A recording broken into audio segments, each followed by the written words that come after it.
Oi, gente, tudo bem com vocês? Eu sou a professora Daniele e estou aqui para mais uma aula de ciências. Vamos lá, então? Lembram-se da aula que nós começamos a falar sobre o sistema reprodutor humano? E aí, conversamos também em por que os seres vivos se reproduzem. Então, vimos que outros seres vivos se reproduzem, como as plantas, os animais, e como o ser humano se reproduz. Principalmente para quê? Para garantir a perpetuação da espécie. Perpetuação, a continuidade da espécie, as gerações que vão passando carregando o material genético, o histórico genético da nossa espécie. Então, vamos começar a aula de hoje já organizando lá no seu caderno, aula de ciências, e coloque a data. Vou deixar um tempo para você anotar.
nós já falamos sobre o sistema reprodutor masculino. Vimos lá os principais órgãos, como acontece a produção de espermatozoides e como é importante o homem estar atento à sua saúde. Então, não só a mulher, mas o homem sempre visitar o médico anualmente, fazer os exames preventivos e os exames de controle.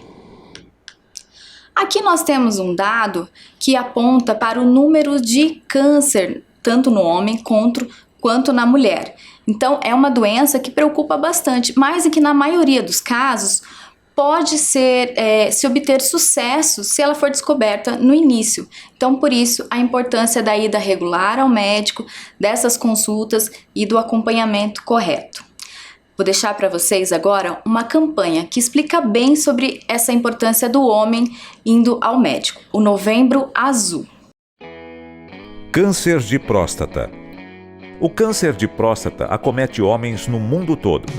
No Brasil, estima-se 70 mil novos casos por ano, e este número pode aumentar com o envelhecimento da população. O câncer de próstata é uma doença relacionada à idade e acontece geralmente em homens mais velhos ou acima de 50 anos de idade. E quanto mais idade o homem tiver, mais são as chances de se ter a doença. Além da idade, existem também alguns fatores que são considerados de risco, como fatores genéticos, raça e ambiental. O diagnóstico do câncer de próstata é clínico, mas também podem se utilizar exames de sangue, PSA, além de exames de imagens e até a biópsia. E atenção, muitos homens têm preconceito e não querem fazer o exame de toque prostático, que é rápido e indolor, fazendo somente o PSA. Vale um alerta. O exame é feito em 5 segundos, sem dor, mas existe um preconceito e a gente tem conseguido motivar os homens, mas ele prevalece. Muitos fazem só o PSA e isso é incorreto, porque o PSA falha em 20 a 25% dos casos de homens que têm câncer, o toque falha em 40%, mas se a gente fizer os dois juntos, só escapam 8 a 9% dos casos. De modo que esses exames têm que ser feitos conjuntamente. Dependendo do estágio da doença e outros fatores, as principais opções de tratamento para pessoas com câncer de próstata podem incluir conduta expectante ou vigilância ativa, cirurgia, radioterapia, quimioterapia, medicamentos e hormonoterapia. O câncer de próstata, mais do que qualquer outro tipo de câncer, é uma doença relacionada com o envelhecimento. Como estamos vivendo cada vez mais e melhor, devemos ficar atentos ao câncer de próstata, realizando exames de rastreamento periódicos após os 50 anos e mantendo uma vida saudável. Assim, aproveitamos melhor essa nova etapa de vida.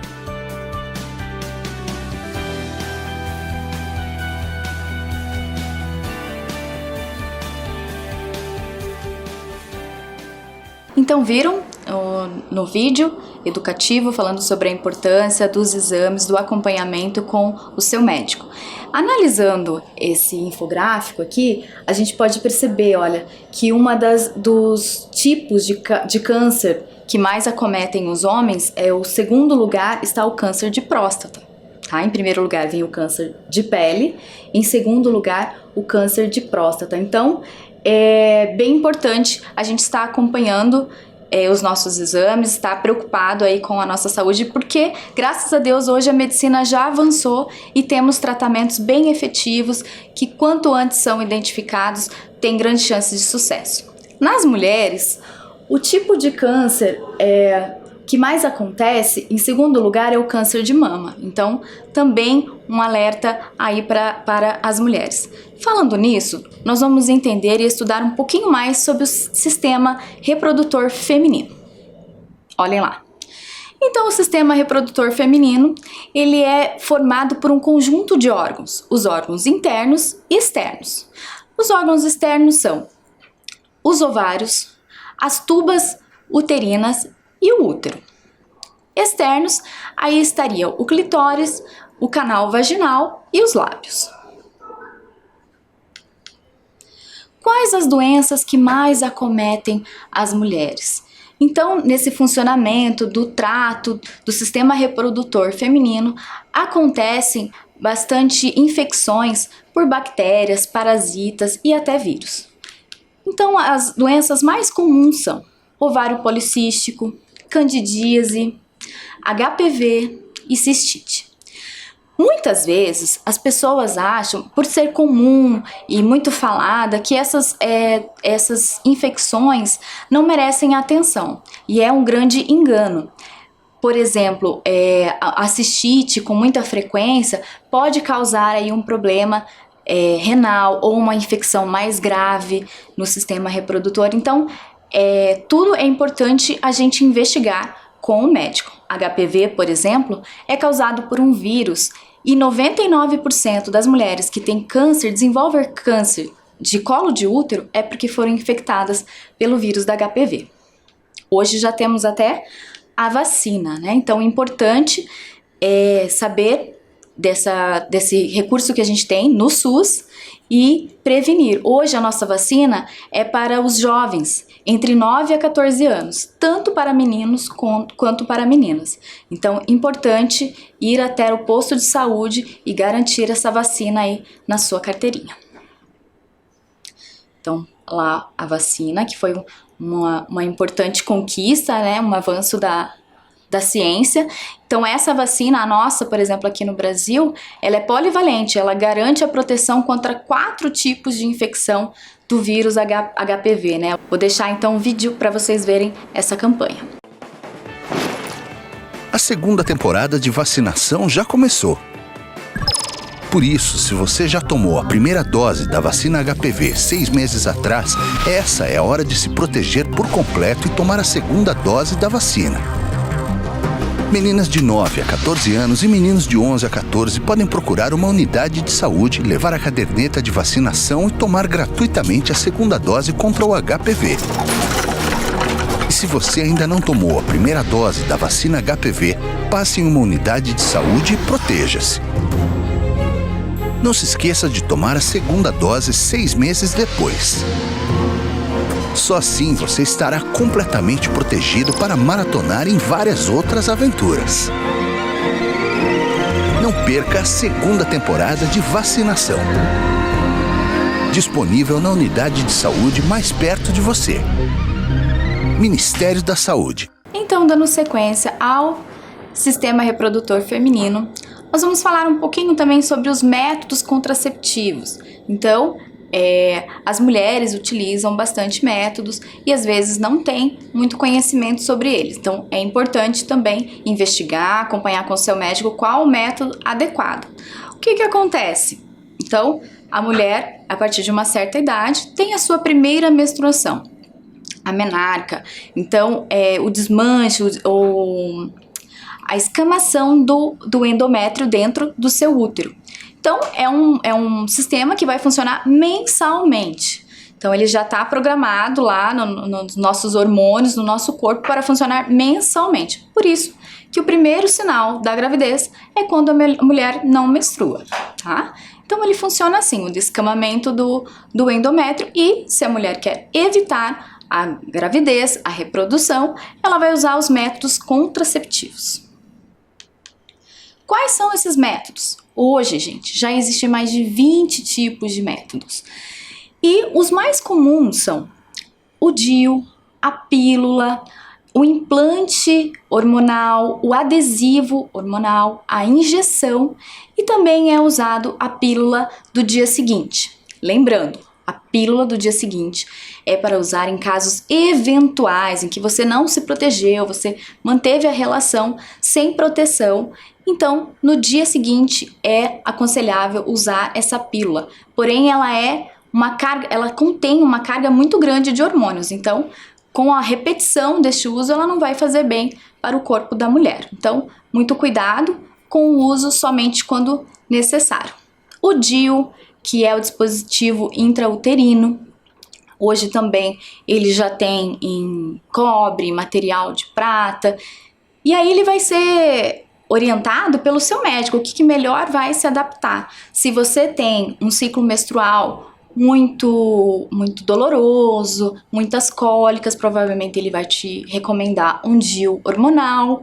Se não, você vai poder fazer com um DIU sem hormônios. Então, há várias opções dentro dessas de contraceptivos, além do contraceptivo físico, que hoje nós já temos a camisinha feminina também, de barreira física, né? Então, o contraceptivo hormonal, de pílula, de implante, de DIU, ela protege contra a gravidez, né? Evita a gravidez, porém, contra as doenças infecciosas, não vai proteger, só vai proteger o preservativo, né? O dispositivo de barreira física, que ali vai evitar o contato direto, porque a maioria das infecções acontecem através do ato, da relação no contato direto. Então agora vamos fazer um quiz. Lembrar aqui nos nossos conhecimentos o que a gente já sabe, o que a gente acha que é óbvio e às vezes não é tão óbvio assim. Logo que a mulher começa a fazer o uso do anticoncepcional de qualquer tipo, não precisa mais usar o preservativo em suas relações sexuais, essa afirmação é verdadeira ou falsa? Então, como eu acabei de explicar, só o anticoncepcional não evita a transmissão de doenças, de infecções sexualmente transmissíveis. Método contraceptivo de barreira física, que impede também a infecção de doenças sexualmente transmissíveis. É o DIU? Não. É a camisinha. O DIU é implantado lá dentro do canal da mulher, então ele não vai proteger ali na entrada, no canal vaginal. Então ele é interno, ele é físico, né? Ele é um aparelhinho, mas ele só é um contraceptivo. Não é uma barreira contra as infecções. Método contraceptivo que atua por meio da liberação contínua de uma dose baixa de progesterona no útero. Então, lembrando, gente, lá no sistema reprodutor feminino, a principal função dos ovários é produzir os hormônios femininos. Então, os hormônios femininos são a progesterona e o estrógeno. Esses hormônios, lembram que a gente já viu também, vão alterar lá no corpo da mulher, na puberdade, e vão regular ali o ciclo menstrual dela. Então, para quem optar pelo método da tabelinha, é importante entender o seu ciclo, né? Esses ovários vão estar lá liberando esses hormônios e também se preparando para uma possível gestação. Se houver a fecundação dentro do período fértil, ok, vai gerar um novo embrião, uma nova vida. Se não houver, o processo de escamação do endométrio vai acontecer por forma da menstruação. Então, a tabelinha é contada assim. A mulher menstrua, por exemplo, no primeiro dia do mês. Após 14 ou 15 dias, vai iniciar o período fértil dela, a ovulação, os ovócitos, que são liberados ali pelo ovário. É ali que acontece a liberação dos ovócitos para uma possível fecundação. Ah, isso é exato, não tá ali certinho. Ah, se não acontecer relação dentro desse período fértil, não vai ter gravidez? A gente não pode garantir.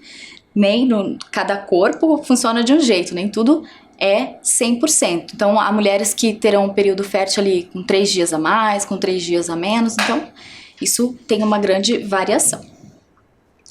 Então, o método contraceptivo que atua por meio da liberação contínua de uma dose baixa de progesterona no útero é o DIU. Então, como eu falei, ele é instalado lá na mulher e vai liberando aos pouquinhos esse hormônio para controlar ali seu período de fertilização e o período de menstruação. Método contraceptivo com grande dose hormonal, que deve ser utilizado somente em situação emergencial. Então, lembram que nós falamos? Qual é esse método? A pílula do dia seguinte. Então, lembrando, é uma dose muito grande de hormônio, então deve ser evitada, ela não pode passar a ser usada frequentemente. Todo método contraceptivo baseado no calendário, de acordo com o ciclo menstrual da mulher. Será que é o adesivo? Ou a tabelinha, como nós explicamos também, existe ali um período em que os ovócitos, que a gente também chama popularmente de óvulos, só que na verdade eles viram óvulos somente após a fecundação. Então antes disso, o nome técnico é ovócitos. Eles estão ali sendo produzidos e liberados pelos ovários no ciclo menstrual. Então, 15 dias, 14 a 15 dias após o primeiro dia da menstruação, seria o período fértil. Então, tudo isso, gente, para a gente pensar também sobre a saúde da mulher. Esse sistema complexo com os órgãos internos, externos, também viabilizam a gestação de uma nova vida. Então, é importante a mulher estar em dia com o seu ginecologista, com os seus exames, para acompanhar o andamento da sua saúde. Então, entendendo bem como é que funciona o nosso sistema reprodutor. A mulher tem lá o útero, que é uma bolsinha oca ali, pequenininha, na frontal. Tem os ovários, tem as tubas, que antes a gente chamava de tubas uterinas, a gente chamava de trompas, então hoje não é mais usado esse termo, tubas uterinas. E ali é que vai acontecer o processo de reprodução. Então, muitas vezes a mulher pensa em cuidar da saúde, buscar os exames e o médico somente no período da gestação. E não é o correto. O correto é estar regularmente acompanhando com o seu médico, com os exames em dia. Então, uma outra campanha, um outro momento que ocorre muito, promovido pelo Ministério da Saúde, pelos médicos, associações de médicos, e que pensam na saúde da mulher, é o Outubro Rosa, que vai falar justamente do câncer de mama, que, como a gente viu, é o segundo câncer que mais acontece entre as mulheres. Porém, há prevenção e tratamento no início, então, muito importante a gente estar atento a essas situações aí. Vou deixar para vocês um vídeo que vai explicar direitinho como fazer o seu exame em casa e também como prosseguir quando ir ao médico.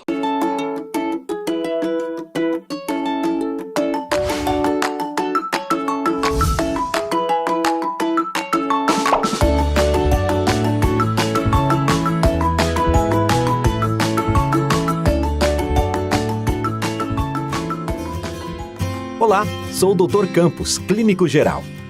Hoje vou dar um recado importante para todas as mulheres. Você sabia que o câncer de mama é uma das principais causas de morte de mulheres no Brasil? Mas acompanhando sua saúde de perto, é possível detectar e tratar na fase inicial. Por isso, é importante incluir o autoexame das mamas à sua rotina. Ele deve ser realizado uma vez por mês, a partir da primeira menstruação. E é muito fácil, não dói e nem demora. Eu vou te ensinar. Na semana seguinte ao período menstrual, observe as mamas em frente ao espelho. Fique em pé e erga os braços. Repare se com o movimento aparecem alterações de contorno ou superfície.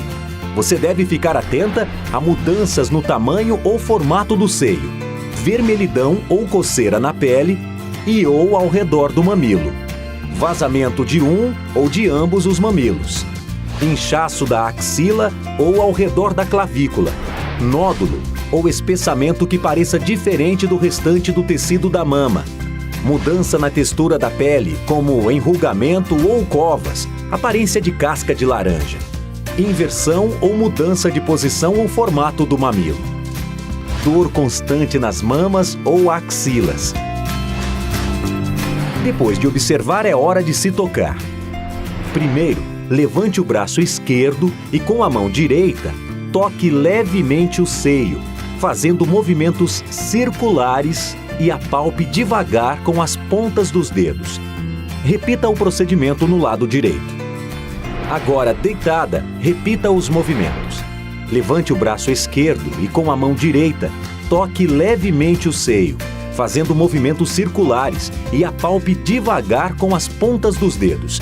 Repita o procedimento no lado direito. Manter uma alimentação saudável, praticar exercícios físicos e amamentar são atitudes que podem reduzir as chances de desenvolver o câncer de mama. Outro procedimento necessário é a mamografia. Mulheres acima de 40 anos devem realizar o exame anualmente.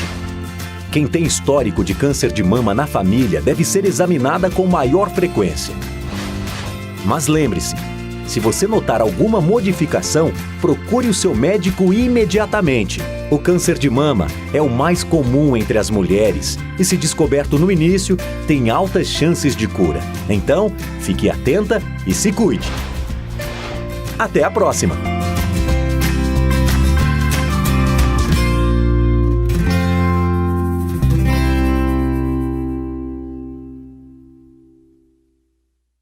Certo? Viram o vídeo? Então, ao menor sinal de qualquer sintoma, bom correr para o seu médico, fazer o acompanhamento e, quando possível, fazer o seu preventivo, o seu exame em casa também do toque, que é possível você perceber ali alguma adulteração no formato, na dor, algum caroço. Então, bem importante a mulher estar atenta a essas questões. Então, continuando falando do nosso sistema reprodutor. Então, o sistema reprodutor da mulher é todo funcional para a geração de uma vida. Então, a gestação vai acontecer quando? Quando o ovário libera aquele ovócito e acontece o ato da fecundação. Então, o espermatozoide vai entrar pelo canal vaginal e vai encontrar o ovócito, que ali vai virar o óvulo, vai ser fecundado na tuba uterina.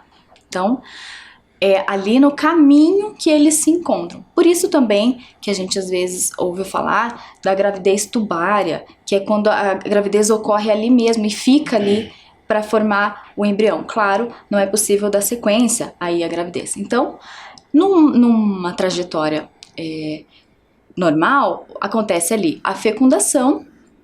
As tubas possuem pequenos cílios que vão empurrar esse óvulo lá para o útero, e lá no útero ele vai encontrar o ambiente, o espaço adequado para começar a desenvolver esse embrião. Então, o útero, ele vai ali ter, no fundo, vai começar a formar a placenta, porque é a placenta que vai nutrir o bebê e vai expandir. O útero, como um músculo, ele é feito exatamente para isso, para expandir para o crescimento do embrião. E aí que vai acontecer a multiplicação das células, o desenvolvimento, o passar das semanas, e a gente deixa de chamar de embrião, passa a ser o feto, a criança que está se desenvolvendo ali, tá? Então, aconteceu a gestação. Então, precisa ter o acompanhamento médico também. Muito importante a alimentação dessa gestante, muito importante o acompanhamento do bebê, o desenvolvimento do bebê. E aí terão os exames ali que vai marcar o desenvolvimento da criança, se está ocorrendo tudo bem, junto com o médico, tá? No acompanhamento adequado. Então, após a gestação, haverá o parto. Então, esse novo ser vivo que foi gerado vai vir ao mundo. Então, como que isso acontece? Então, nós vimos lá que acontece a fecundação na tuba uterina, vai para o útero, se desenvolve lá, cresce e, dado o determinado tempo, por volta de 36, 38 semanas, podendo até se estender, na literatura temos também 42 semanas, para as mães que esperam pelo parto natural, vai acontecer o parto. Como que isso acontece? Então, novamente os hormônios produzidos ali nos nossos ovários vão entrar em ação. E aí eles vão produzir muita ocitocina e prolactina. A ocitocina vai promover as contrações do útero. Vai promover também muita dor, muito desconforto, mas é o caminho que essa criança vai sair ali pelo canal. Então, é trabalhoso, é um momento de bastante atenção, também tem que ser assistido pelos médicos, mas faz parte natural da nossa reprodução, da reprodução humana. Então, quando é o parto natural, exatamente é esses os passos. Começam as contrações, demoram, às vezes são rápidas, e essas contrações, esses hormônios também vão promover a dilatação do canal vaginal para a passagem do bebê. Então, esse é o parto normal.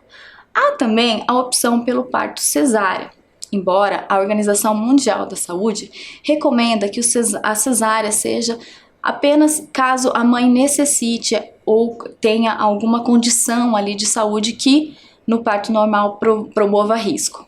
Para a Organização Mundial da Saúde, o parto normal oferece menos risco de infecção, a recuperação rápida da mãe e também facilidade ali para o bebê para começar a primeira mamada, né? Então, naturalmente, os hormônios vão produzir ali o leite e se entende que o bebê vai pegar esse leite, o mamar com mais facilidade, tá? É uma recomendação. Porém, existe essa opção pelo parto cesáreo, que aí é mais considerado uma cirurgia. Haverá ali o corte, então, de tecidos, músculos, camadas, um corte bem profundo até chegar ao útero e fazer a retirada da criança e depois o fechamento, né, desse corte. Por isso, a demora depois para a recuperação da mãe. Então, é uma cirurgia que demanda ali bastante cuidado e tem esse risco de infecção. Então, vai demorar um pouquinho mais para a mãe se recuperar e por não ter havido o processo, o trabalho de parto, talvez o leite demore um pouquinho mais para ser produzido. Mas também não tem uma relação direta, cesárea não. Na maioria das vezes, vem o leite sim e consegue se dar sequência normal. Então, falamos sobre tudo isso, sobre a importância do cuidado, da saúde da mulher, tanto da mulher quanto do homem, dos acompanhamentos médicos, mas tudo pensando que o mais fácil é a gente prevenir, né? Se cuidar, colocar a saúde em primeiro lugar. Então agora nós vamos ver um pouquinho sobre como há ainda muitos mitos sobre esse assunto. Então nós trouxemos uma doutora ginecologista especializada, a doutora Cristina Cardoso, que vai tirar aí algumas dúvidas e perguntas que foram enviadas para nós e perguntas que frequentemente aparecem em sala de aula quando estamos estudando o sistema reprodutor. O uso de anticoncepcional causa infertilidade? Será? Vejam o que a doutora respondeu. Então, com relação ao uso do anticoncepcional, o anticoncepcional ele só tem efeito durante o uso. Enquanto a mulher está usando o anticoncepcional, ela vai prevenir a gravidez, ela vai evitar a gravidez. A partir do momento em que ela para de tomar o anticoncepcional, ela pode engravidar normalmente, tá? Então, se depois que ela parou o uso, ela recebe o diagnóstico de infertilidade, essa infertilidade ela não foi causada pelo uso do anticoncepcional. Ela já tinha uma infertilidade antes, ela usou o anticoncepcional por determinado período e ela diagnosticou a infertilidade depois quando tentou engravidar, tá? Mas a infertilidade não foi causada pelo uso do anticoncepcional. Então, como vocês viram a doutora falando aí, o anticoncepcional ele vai funcionar para interromper a produção ali dos ovócitos para a reprodução. Então, a partir do momento que ele é interrompido, não está mais tomando o anticoncepcional, a gravidez pode ocorrer normalmente. A infertilidade, se tiver, é causada por algum outro fator, tá? Então, tem que investigar também e ir ao médico. Uma coisa importante de se pensar sobre infertilidade, que hoje em dia há muitos estudos falando sobre a alimentação. Então, a importância da mãe quanto o pai prestar atenção na alimentação, não ser pobre em nutrientes, certo? Vamos para a próxima pergunta. A obesidade faz diminuir as chances de uma possível gravidez? Com relação à obesidade, ela realmente atrapalha a chance da mulher engravidar, tá? Por quê? Porque na obesidade os hormônios eles estão em desequilíbrio, né? E esse desequilíbrio hormonal ele vai causar um ciclo sem a ovulação. Então, quando não acontece a ovulação, a mulher vai menstruar normalmente, ela nem vai ficar sabendo que aquele ciclo foi sem a produção do óvulo, mas é um ciclo que não vai acontecer a gravidez, né? Então, naquele ciclo não houve a produção do óvulo. Por quê? Porque a mulher tem um desequilíbrio hormonal. Por quê? Por causa da obesidade. Então, sim, a obesidade diminui a chance de gravidez. Então, viram? Ficou claro? Então, a obesidade aí também é um fator que merece atenção. Número 3. Uma mulher que fez a laqueadura tem chances de engravidar? Será? Vamos ver o que a doutora responde. Na laqueadura, o médico ele vai ligar a trompa, né?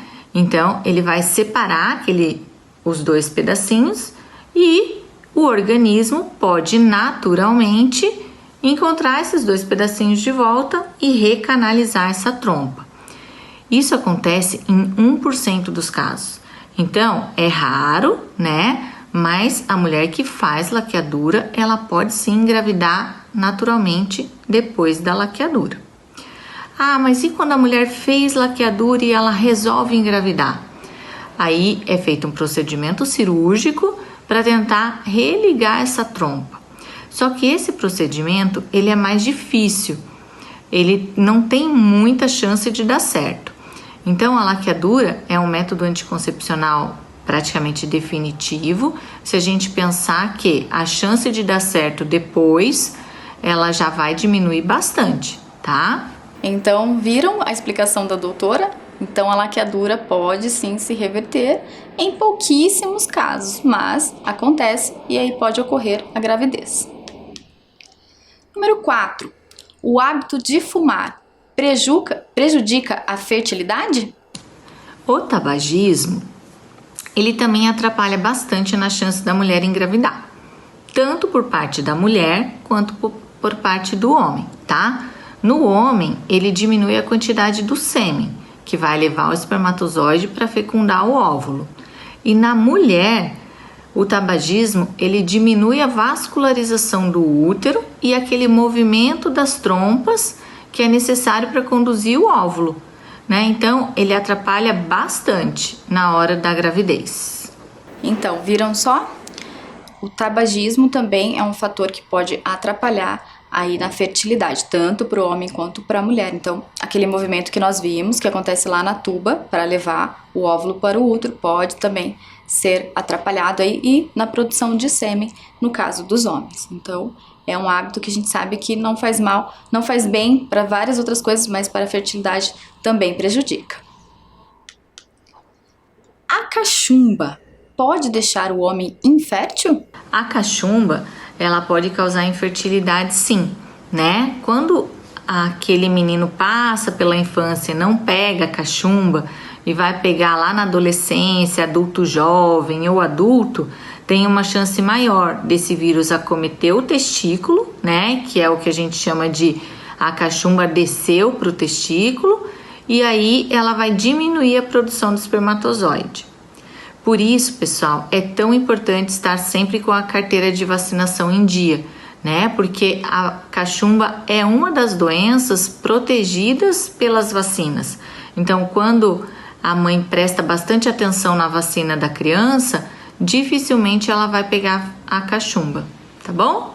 Então, viram? Não é só mito, é uma verdade mesmo. A cachumba pode atrapalhar ali na fertilidade.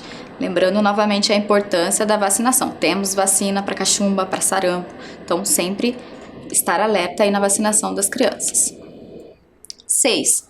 Tratamento de quimioterapia e radioterapia interferem na fertilidade?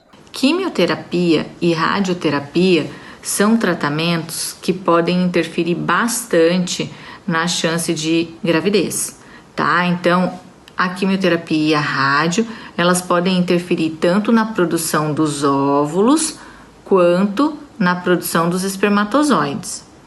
Quando a mulher vai fazer um tratamento oncológico e a gente sabe que vai afetar essa parte do ovário, do útero, a gente sempre recomenda que a mulher tire os óvulos e deixe esses óvulos guardados para quando ela quiser realmente engravidar, tá bom? Porque é um tratamento que interfere bastante na quantidade e na qualidade dessas células. Então, viram a quimioterapia E a radioterapia são tratamentos bastante agressivos para as células. É claro, eles vão procurar as células cancerígenas, mas às vezes acometem as células saudáveis também. Então, é indicado retirar aí os óvulos e congelar para uma futura gravidez.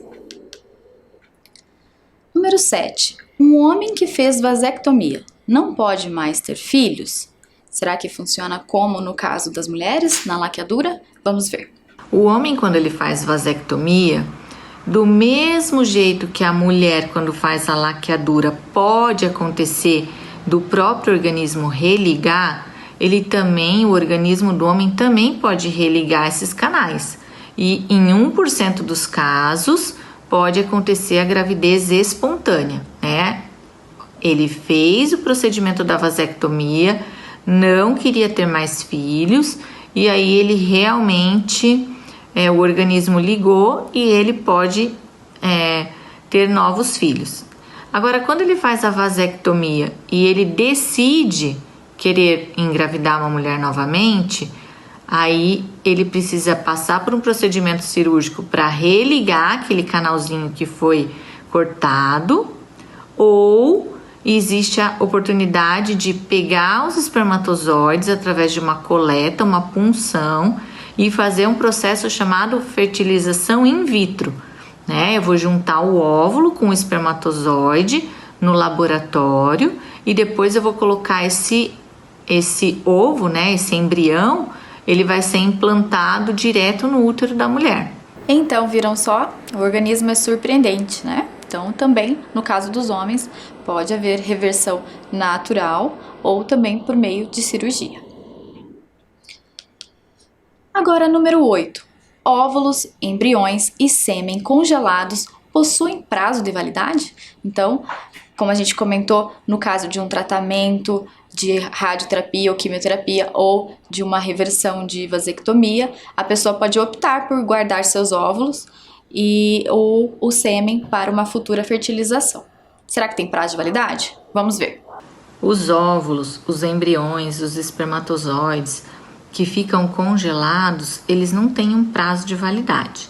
Eles podem ser usados por muito tempo. Não existe uma data final para utilização, desde que eles sejam bem conservados, tá? Então é uma técnica nova que vem sendo usada nas últimas décadas, com bastante sucesso. Os processos de fertilização in vitro, eles evoluíram muito, né? Eles aumentaram muito a chance de dar certo e não tem uma data final para a utilização desse material. Então, viram que interessante? Não há prazo de validade. E hoje há muitas técnicas, muito avanço aí para logo você fazer o procedimento correto para a fertilização. Então, essas foram as dúvidas e vem aqui o nosso agradecimento à doutora Cristina Cardoso, que nos respondeu prontamente, com bastante esclarecimento. Certo? Então, estamos encaminhando para o fim da nossa aula e eu vou deixar para vocês uma tarefa de casa que serve também como uma reflexão. Qual a importância da prevenção para a nossa saúde? Então, falamos aqui sobre métodos contraceptivos, sobre as doenças infecciosas, sobre a gestação, sobre a saúde da mulher, a saúde do homem e todo o tempo a gente retornava para a prevenção. Então, escreva da sua forma qual é a melhor maneira de estar próximo da prevenção na sua saúde. E hoje vamos ficando por aqui. Um abraço e até a próxima!